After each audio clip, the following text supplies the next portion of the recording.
Guys দেখো এই মুহূর্তে আমরা আছি দীঘায়,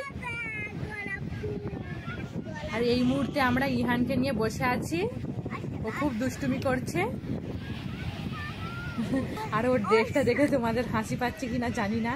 আসলে ওর এক্সট্রা ড্রেস আনা হয়নি, হোটেলটা অনেক দূর, তাই ভিজে জামা কাপড় পরে ঠান্ডা লেগে যাবে, ওই জন্য গামছাটায় জড়িয়ে বসে আছে। আগেও এসেছি দীঘায়, কিন্তু ইহানকে নিয়ে আমাদের ঘোরা এই প্রথমবার।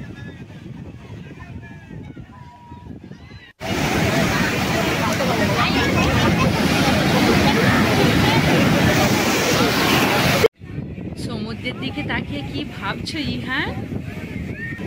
বন্ধুরা দেখো, আমি বসে বসে ঢেউ দেখছি আর বাবলস ওড়াচ্ছি। এই দেখো সন্ধ্যেবেলার সিনটা দেখো গাইস।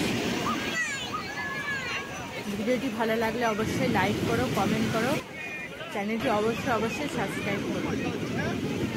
আবার দেখা হচ্ছে পরের একটি ভিডিও।